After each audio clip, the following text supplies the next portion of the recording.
Le vamos a dar la palabra a Michael Moore, entonces, que desde la teología nos va a ayudar a reflexionar sobre la Laudato Si. Muchas gracias, Marta. Muy bien, muchas gracias. A ver, ¿estamos bien? Sí, perfecto, Michael. Gracias.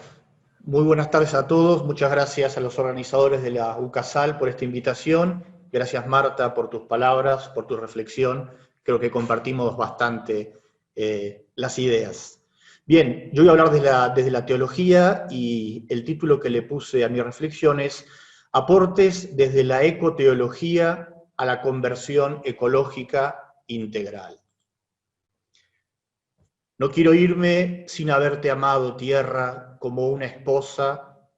Todos mis hijos nacen de tu carne rasgada.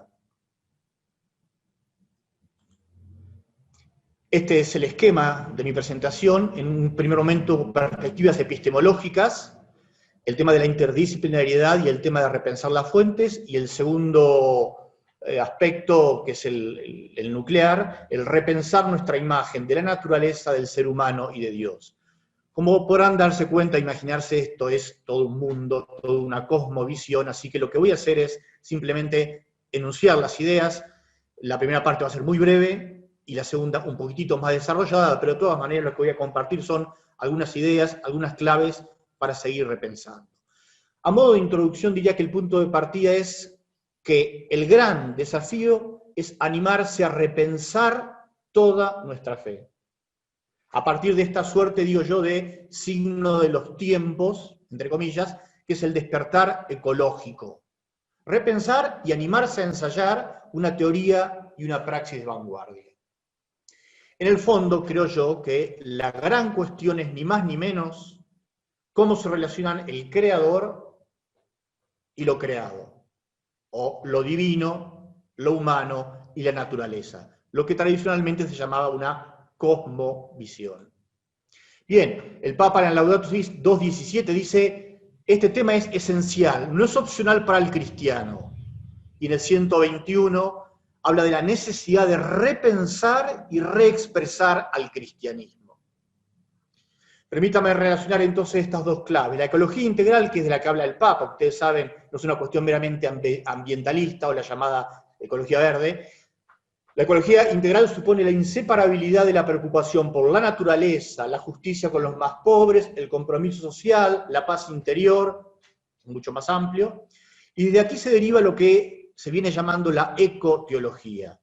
Brevemente, la ecoteología supone una crítica a los valores y a las creencias que subyacen a esta crisis ecológica actual, y por otra parte propone una actualización desde la ecología o desde la cuestión ecológica de nuestra cosmovisión cristiana. Se trataría entonces de la conversión ecológica desde la perspectiva de la fe. De otra manera diría que la ecología, o la ecoteología, perdón, lo que propone es luchar por un cambio de las ideas profundas que sostienen nuestra civilización y configuran nuestra forma de relación con la naturaleza. Bien, entonces, perspectiva epistemológica. Cuando hablamos de ecoteología no se trata de un nuevo capítulo o de una nueva disciplina dentro de la teología, sino verdaderamente de un nuevo horizonte de comprensión, un nuevo horizonte hermenéutico para repensar toda la fe. Y digo dos notas. Por una parte hay que avanzar en la interdisciplinariedad, algo de esto también se refirió Marta, distinguiendo y uniendo las diferentes formas del conocimiento, el científico, el filosófico y el teológico. Hoy la multidisciplinariedad es una exigencia de nuestra actual comprensión de la realidad, percibida como una complejidad de relaciones multicausales, donde todo tiene que ver con todo, recordaba Marta, dentro de un paradigma holístico. Y la segunda cuestión específicamente cristiana tiene que ver con el problema de las fuentes. Dicho brevemente, creo que tenemos que salir de un bibliocentrismo cerrado para abrirnos a una lectura del libro de la naturaleza. Cronológica y lógicamente hablando, Dios se manifiesta primero en el Liber Nature y luego en el Liber Scripture. Hay que retomar la intuición de los padres y de los escolásticos. Y repensar, por supuesto, el concepto que tenemos de Biblia como palabra de Dios. Pero esto lo dejo para seguir adelante y meternos en la parte más, la carne de lo que quiero compartir, que son las cuestiones de contenido, la perspectiva contenutística. En primer lugar, repensar nuestra imagen de la naturaleza. Dios, hombre, naturaleza, estas tres realidades son realidades interconectadas. Distinguir para unir, diría Jacques Maritain. Distinguir para unir, agrego yo, lo que está unido, aunque no confundido. Dios, hombre, naturaleza no son lo mismo, no se confunden, pero están intrínsecamente unidos y relacionados. Esta clave, creo yo, es fundamental. A modo entonces de tip telegráficos, algunas ideas que se me ocurren, ante la cuestión de la nueva idea de naturaleza. Ante todo una cuestión, más existencial. Hay que abrir la mente y el corazón ante un universo en expansión y despliegue. Les recomiendo que se metan en YouTube simplemente y busquen algunos videos sobre el tema de la creación, de la evolución. Yo creo que ya eso nos admira. Por lo menos, bueno, a mí que hace poco tiempo me metí en estos temas, realmente admira. Un universo hace millones de años, dentro de estas galaxias, de los millones de galaxias, en expansión, en despliegue. Existencialmente también, sentirnos parte, vivir conectados, vivir, sentipensar, conectados, y partir de los que nos comuna o lo que nos une y no de los que nos diferencia. En el cristianismo, sobre todo, creo yo, nos han educado mucho a distinguirnos de la naturaleza. El hombre es distinto a, y sí que es distinto a, pero podemos partir desde lo que somos distintos o de lo que tenemos en común. Un origen, un camino y un destino. Superar la noción de naturaleza como objeto manipulable, del que extraemos los frutos, y superar la idea de la naturaleza como escenario en el cual se desarrolla lo importante, la vida humana. La naturaleza es una criatura de Dios también, es creación, lo cual quiere decir, por supuesto, que es contingente y finita, como nosotros, y que no es divina, no somos panteístas, pero tampoco es demoníaca, algo de segunda, devaluado, no somos dualistas. Creo que hay que recuperar, y acá la teología de la que hablo yo tiene mucho que pensar, del nuevo concepto de materia que en los últimos años la física ha adoptado, que es decir, que es energía en relación que tiende a la autoorganización. La materia es energía en relación que tiene a la autoorganización. Y esto dice mucho después para la idea del hombre y también para la idea de Dios. Una penúltima clave respecto a la idea de la naturaleza, superar los dualismos en los que fuimos educados en nuestra fe. Natural, sobrenatural, vida mundana o terrena, vida pasajera, y vida celestial, vida verdadera. Creo que esto hace mucho daño. Y por último, el aprender a estar con, aprender a habitar la naturaleza, con, no encima de, no sobre de. Aprender a habitar con las otras criaturas. Acá Francisco de Asís y su Cántico de las Criaturas es un ejemplo de oración, de vida hecho oración del todo paradigmático. Bellamente dice esto Leonardo Boff, recuperando la dimensión espiritual de toda realidad: el espíritu duerme en la piedra, sueña en la flor, despierta en los animales, sabe que está despierto en los hombres y siente que está despierto en las mujeres. Pero el espíritu, que se podría escribir con mayúscula, el espíritu atraviesa toda la realidad en su diferenciación ontológica. Segundo lugar, repensar nuestra imagen del ser humano. Es contundente el Papa en la Laudato Si en la 118. No hay ecología sin una adecuada antropología. Hay que repensar la antropología. Lo primero, si fijan miramente, quizás conocen esta imagen de la historia de la Tierra en 24 horas, si consideráramos que esta es la historia de la Tierra, del planeta, el ser humano aparece acá, a las 23:58. Esos somos, queridos hermanos y queridas hermanas, unos recién aparecidos en la historia del planeta. Voy a enunciar la antropología en 3 notas. En primer lugar, esta bellísima metáfora de Carl Sagan: somos polvo de estrellas. Somos polvo de estrellas. Y la decodifico así: somos una especie emergente, somos unos recién llegados, como decía recién, ¿no? Dios nos ha creado, pero en un proceso evolutivo de miles, millones de años. Y no venimos ni de afuera ni de arriba. El ser humano viene de dentro y de abajo. Somos una especie emergente. Somos un animal más, pero un animal que pregunta. Un animal que es capaz de admirarse, de preguntar, de saber. Un animal que no le basta con sobrevivir, sino que quiere vivir y bien, que piensa, reflexiona, que muere y que sabe que va a morir. Y es quizás lo que nos diferencia, la única especie que queda de las varias que hubo del género Homo, que hicieron el recorrido evolutivo de una mayor encefalización, con la que hemos accedido a un nivel de conciencia, de autoconciencia y espiritualidad único en el conjunto de la comunidad de la vida de este planeta, por ahora, por lo que conocemos, por ahora. Dicho también metafórica y poéticamente, somos tierra que llega a contemplarse a sí misma. No somos duales, esto que decía recién, los dualismos en que muchas veces nos han educado. Sin duda el hombre tiene una dimensión material, corporal y una dimensión espiritual. Hay una discontinuidad entre lo material y lo espiritual, entre lo animal y lo humano, pero no una ruptura. Estos son los temas más complejos, todavía muy discutible, pero hoy creo que las ciencias están optando por una perspectiva emergentista para hablar de la relación entre la materia y el espíritu. En segundo lugar, somos hermanos y hermanas de toda criatura. Esto implica repensar cómo nos autopercibimos en nuestro lugar en el mundo, el lugar cósmico.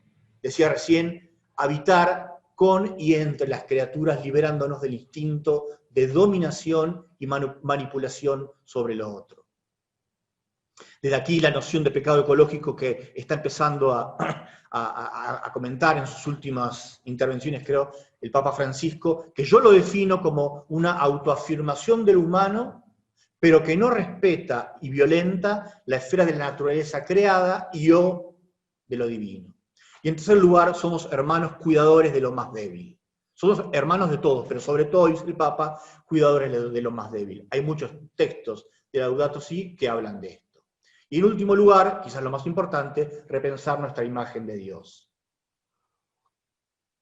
La pregunta podría ser esta: ¿cuál es el Dios al que muchos científicos rechazan? Yo creo que estoy de acuerdo con muchos científicos ateos, porque no creo en lo que ellos no creen tampoco. La pregunta es, la última pregunta de la teología: ¿quién es el Dios en quien creemos y quién no es? Entonces, ¿cuál es el Dios al que muchos científicos rechazan? Dicho quizás en una sola clave, creo que tenemos que superar la imagen infantil de un Dios intervencionista para poder dialogar seriamente con las demás ciencias. Dios no es ni mundano, que sería panteísmo, ni extramundano, que sería deísmo. Dios no está ni afuera ni encima. Dios está en todo y todo está en Dios. Una clave para mí interesantísima para desarrollar desde la teología es el panenteísmo. Panenteísmo. Dios está en todo y todo está en Dios. Dicho también a modo de tips, recordar que Dios es espíritu. Dios no es una cosa, Dios no es una persona como nosotros, Dios no es un objeto. Dios no es un señor viejo que está allá arriba, al que le hablamos y nos habla. Dios es espíritu. El misterio último que envuelve, sostiene y anima toda la realidad. Son válidas, sin lugar a dudas, de esta perspectiva, las metáforas de padre y madre, la paternidad y la maternidad universal. Dios es el origen, sustento y fin de todos, esta hermosa afirmación de Pablo: en Él nos movemos, existimos y somos. Dios es el gran útero amoroso dentro del cual todo flota, todo existe, todo adquiere sentido. Y estamos en un proceso de evolución, diría, usando la frase de Pablo, hasta que Dios sea todo en todos. Fíjense que esto es enigmático, muy interesante esta perspectiva escatológica. Que Dios será todo en todos. Esto roza con el panteísmo, ¿no? No sé si Pablo habrá querido decir otro o no, pero roza con el panteísmo. En todo caso, siempre en nuestra concepción de Dios tendremos que luchar entre esta tensión entre afirmar y negar. Dios es, pero no es, afirmación, negación, eminencia, dirían los escolásticos. Y lo último, yo creo que esta es una de las claves más interesantes para pensar desde la teología, lo pongo por eso entre signos de pregunta y entre comillas, ¿no se podría pensar a Dios como la energía subsistente y amante en relación? Los escolásticos hablaban de Dios como el ipsum esse per se subsistens, el ser subsistente en sí mismo. Dado que hoy la ciencia habla de que la ultimidad de la realidad es energía en relación, ¿no se podría pensar a Dios como la energía subsistente per se y amante, amorosa en relación? Termino diciendo lo que dije al principio. Urge repensar la fe, el cristianismo. Desde los desafíos de la actual cuestión ecológica, animarse a repensar la fe para lograr una conversión integral hacia una fe adulta. Esta es mi invitación a todos ustedes y de un modo especial a la UCASAL. Termino citando, como empecé, a don Pedro Casaldáliga. Para cambiar de vida hay que cambiar de Dios. Hay que cambiar de Dios para cambiar la iglesia. Para cambiar el mundo hay que cambiar de Dios. Muchas gracias.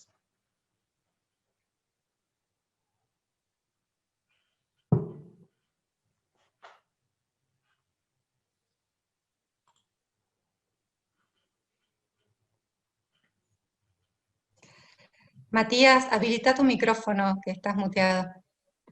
No, ahí estamos, disculpen. Bueno, muchas gracias, Michael, por esta presentación, en la cual nos está haciendo repensar ya muchas cosas, desde esta necesidad de avanzar en la interdisciplinaridad, pero también en un cambio de perspectiva en nuestra comprensión de Dios, nuestra comprensión del hombre y nuestra comprensión de la naturaleza, ¿no? Bueno, quisiera darles la palabra, en primer lugar, a Marta, a partir de algunas preguntas que han ido surgiendo en el chat.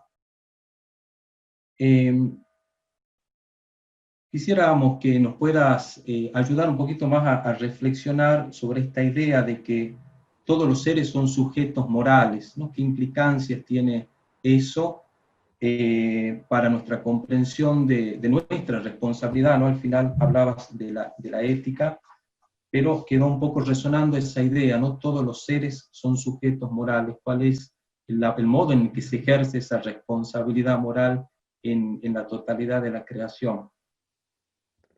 Bueno, esta idea yo la tomo de Martha Nussbaum, que es una filósofa contemporánea de la corriente, es una crítica de la corriente kantiana, y donde ella, si bien no se basa en la concepción de una ética heterónoma, como estábamos planteando, como yo planteé al final, una ética que me adviene la obligación ética por el otro, desde su rostro suficiente, que sería la levinaciana.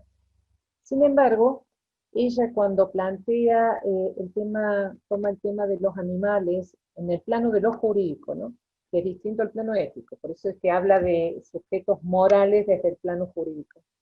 Ella va a decir, bueno, los animales y todos los demás seres que no tienen capacidad de palabra, a los cuales no les reconocemos rasgos de autonomía, de raciocinio, pueden ser incluso enfermos humanos que por problemas de falta de desarrollo o por enfermedades posteriores están imposibilitados de expresar una vida consciente, pensante, todos los seres humanos que estén en esta situación. Entonces ella lleva el planteo hasta los animales y las personas discapacitadas o aquellos que todavía no pueden expresarse ni manifestar rasgos como la autoconciencia, la libertad. Entonces ella dice, bueno, ellos no son sujetos morales acaso.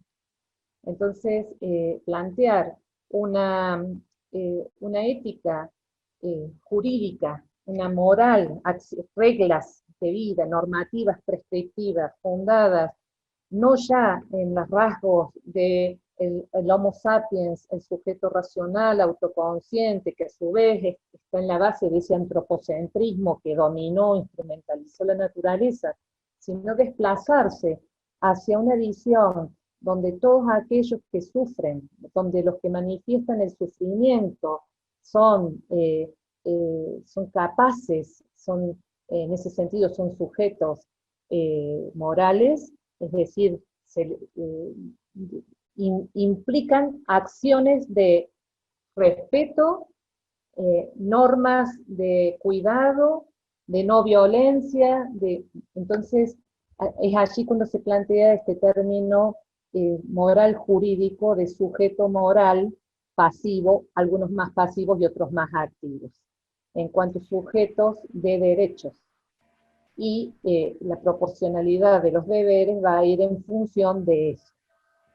Ese es un planteo moral jurídico que va a coincidir otros autores, por ejemplo, Derrida va a decir, los animales no tienen la capacidad de hablar, sin embargo el sufrimiento de las vacas, el sufrimiento de todos los animales que nosotros cada tanto o constantemente incluso incubamos para matar, ¿acaso no sufren ese acto de violencia que desarrollamos por cuestiones económicas, de nuestra propia subsistencia? Entonces desplaza el eje y dice, no tanto es en la capacidad de hablar que se puede establecer una ética, sino en la capacidad de sufrir. Sufren, tienen capacidad de sufrir, expresan con su sufrimiento. Bueno, ese es el sentido apuntado. Son sujetos morales por la capacidad de sufrir y la expresión de su sufrimiento. Y es ahí donde yo articulo los dos puntos, ¿no? El de esta ética de una responsabilidad anterior a que yo la intelectualice, anterior a que yo diga, bueno, tenemos que hacer esto o aquello, la ética levinasiana que responde de la vulnerabilidad, y en segundo lugar, este concepto jurídico de sujeto moral. Bueno, muchas gracias, Marta. Me parece que en esa línea hay un espacio de diálogo muy interesante con la bioética también, ¿no? Y la bioética contemporánea que se plantea también sobre estos derechos de aquellos sujetos morales y quiénes son los sujetos morales y qué derechos tienen. Así que me parece que hay una línea ahí de diálogo entre la ecología y la bioética muy interesante.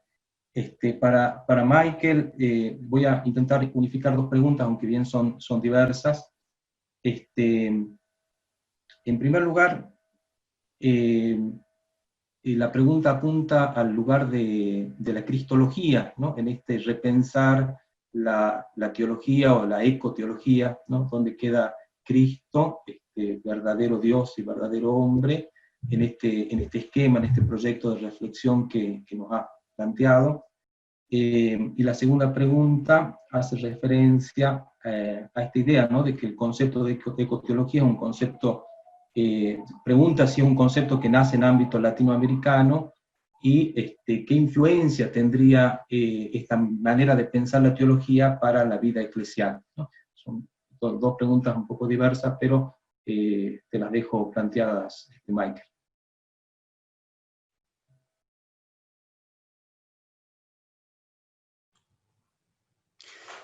La primera, la pregunta que toca la cristología, no sé la verdad que quiso preguntar el preguntante, dónde queda Dios verdadero, Jesucristo verdadero Dios y verdadero hombre, porque no hice referencia en ningún momento a eso, ni al tema de la encarnación. No quita la afirmación dogmática que Jesús es verdadero Dios y verdadero hombre, cosa que sí creo hay que repensar qué queremos decir cuando decimos eso. ¿Qué significa? Creo que hay que repensar el dogma de Calcedonia, de eso no me cabe ninguna duda. Pero Cristo, Jesús de Nazaret, en cuanto, son muchas las cosas, pero lo que pasa es que no sé, a qué apuntaba el preguntante, pero bueno, Jesucristo es un ser humano que forma parte de la evolución. Jesús de Nazaret está hecho del polvo de estrellas, igual que nosotros. Creo que una de las cuestiones interesantes que se plantea a partir de esto es qué relación existe entre este Jesús de Nazaret encarnado en un judío marginal, en un espacio y en un tiempo determinado, desde la escatología, con la posibilidad de vida, por ejemplo, en otros, vida inteligente, me refiero a vida humana, en otros lugares, en otros planetas, en otras galaxias. Digo, esto hace repensar muchísimo la cristología. Después, digo, me parece que no sé, hay cosas, personalmente, digo, que no se pueden, evidentemente Jesús de Nazaret, la cristología, digo, desde Jesús de Nazaret, Jesús nunca, no se planteó la cuestión ecológica, es anacrónico, porque Jesús nunca pensó en la cuestión ecológica, aunque fuera el Hijo de Dios, ¿no? O sea, él nunca se planteó la cuestión de, digo, buscar pistas de la cuestión ecológica, o raíces de la ecoteología en la cristología, digo, bueno, me parece que forzar demasiado la situación. Pero digo, no, en todo caso, si después si quiere especificar el que preguntó a qué apuntaba, digo, porque esto no tiene, yo no hablé nunca de la cristología, ni del dogma de la humanidad y la divinidad, no lo toca, pero sí creo que se mantiene, pero hay que repensarlo. Y en todo caso, digo, esta última pista, me parece interesante pensar lo que dice Gaudium Spes 22, que el Verbo encarnado de alguna manera se unió a Jesús, pero se unió a todo hombre y a toda la realidad. El tema de la divinización de toda realidad, y no solo de lo humano, por la encarnación, en virtud de la encarnación. De la creación confirmada por la encarnación. La divinización de la realidad, que es un proceso evolutivo en el cual hay un punto determinante, que es la encarnación de Jesús de Nazaret, pero es un proceso que culminará en la escatología cuando Dios sea todo en todos. Y la segunda cuestión eclesiológica es qué consecuencias tiene para la vida de la Iglesia. Creo que esa era la pregunta. Bueno, a ver, Sí. de lo que dije yo, todas tienen, hay que repensar todo. Yo creo que la ecoteología nos invita a repensar todo. O sea, imagínate que si digo, no sé, desde lo último y quizás que más uso el tema de la imagen de Dios, a ver, nuestra manera de predicar, yo creo que de esto lo tenemos muy poco introyectado. Empezando por los teólogos, siguiendo por los curas no teólogos, los laicos, tenemos muy poco introyectado el desafío que implica la ecoteología, que como decía al principio, no es una materia más, es un horizonte de comprensión para repensar toda la cosmovisión. Entonces yo creo que tiene, por donde lo mires, mirá, por donde los mires tiene consecuencia. El contenido de la predicación, cómo lo predicamos, cómo lo celebramos, qué significa, no sé, por ejemplo, la Eucaristía, en perspectiva cósmica. Habrá que recuperar el olvidado telar de Jardín, la misa sobre el mundo, ¿no? O sea, digo, me parece que son infinitas las posibilidades. Pero lo más importante me parece es que la Iglesia se anime a repensarse a sí misma en este nuevo horizonte.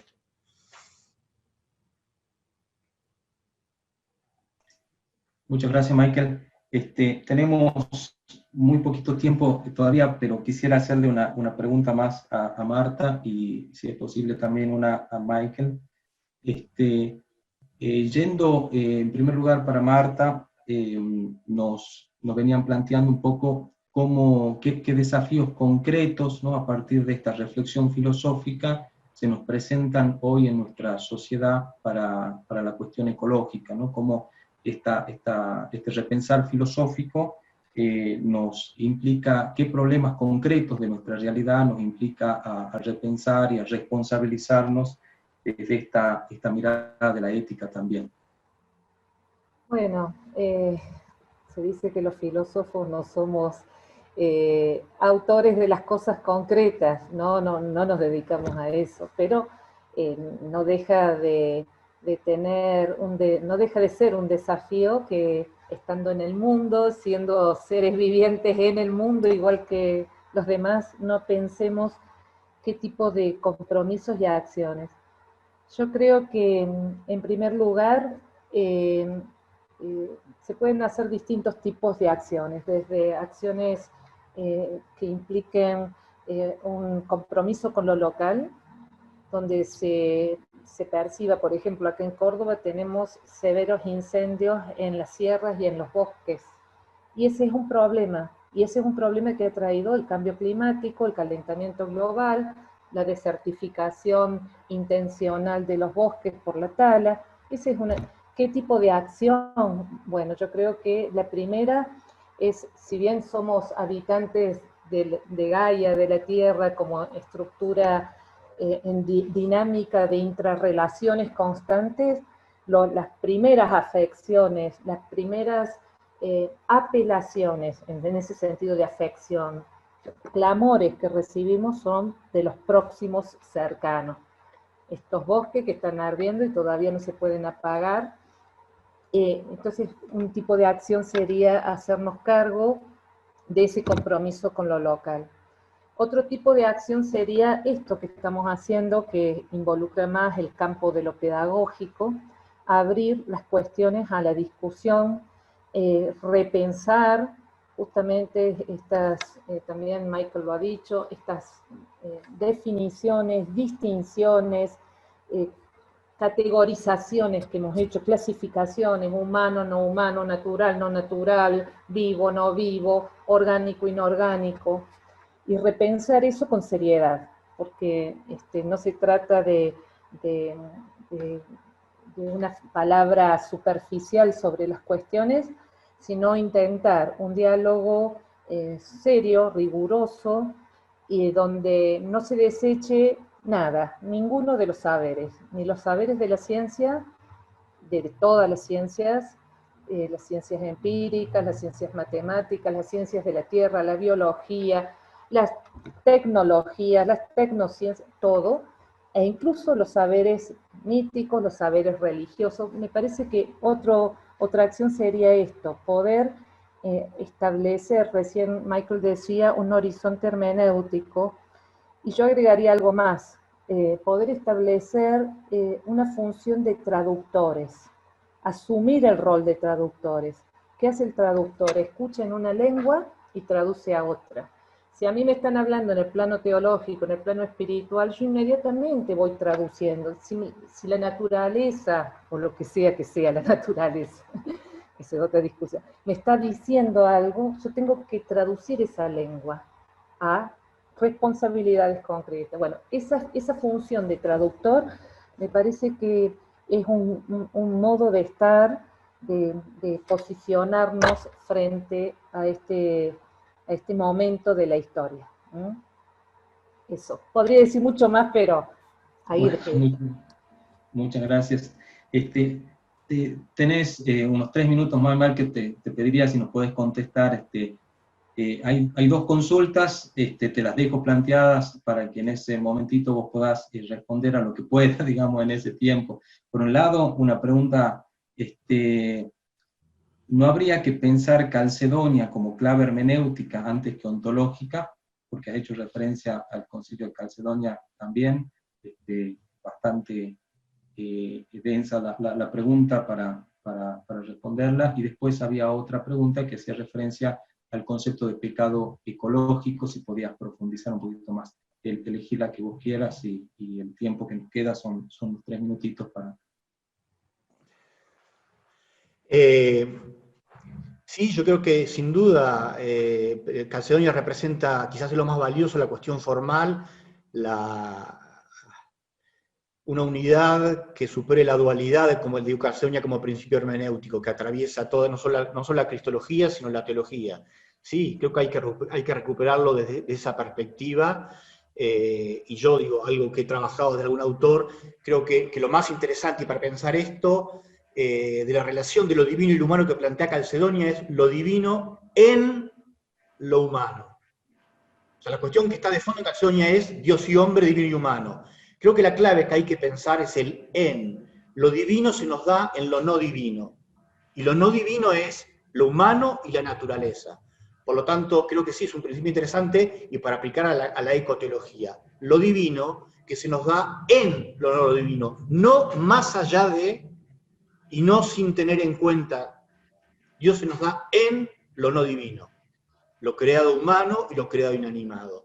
Y lo segundo, lo de pecado ecológico, Ustedes saben, en los últimos, no sé, 2 o 3 años, creo, el Papa empezó a hablar de esto. A mí me resultó simpático cuando decía que estaba pensando en incluir en el catecismo, y algunos decían como que el Papa creó el Papa no tiene autoridad, nadie, de inventar un pecado, ¿no? O sea, reconoce una actitud que desde siempre fue pecaminosa, y hoy, por una situación coyuntural, la Iglesia toma conciencia de ello y dice, pero esto está mal, esto Dios no lo quiere.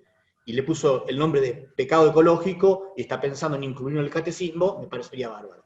Yo la noción que puse ahí es tomando de prestado de uno de mis grandes formadores en teología, que fue José Ignacio González Faust. Cuando él habla de pecado, dice que el pecado es una autoafirmación excluyente en contra de los demás o sin tener en cuenta a los demás. Y yo le apliqué esto a la ecología y puse, el pecado ecológico sería una autoafirmación. Y hasta autoafirmación estamos de acuerdo, necesitamos autoafirmarnos. Ser nosotros mismos, buscar nuestro bien, nuestra felicidad, escuchar nuestros deseos. Necesitamos autoafirmarnos. El problema es cuando esa autoafirmación es excluyente, no teniendo en cuenta al otro o pasándolo por arriba. En este caso sería no respetando los derechos de la naturaleza o los derechos del Creador. Eso sería, digo, como yo traduzco, porque el Papa creo que no ha dado una definición de pecado ecológico, lo que podría ser el pecado ecológico. En 3 minutos... Muchas gracias. Sí, muchas gracias, Michael. Estamos con el tiempo cumplido. Les agradezco a todos, bueno, en primer lugar a Marta y a Michael por estas 2 exposiciones tan profundas, tan ricas. Han ido llegando muchas preguntas, muchas consultas, pero bueno, los tiempos son estos en su momento. Ambos tienen escritos también para que podamos acercarnos después a conocer y a profundizar en aquello que han planteado.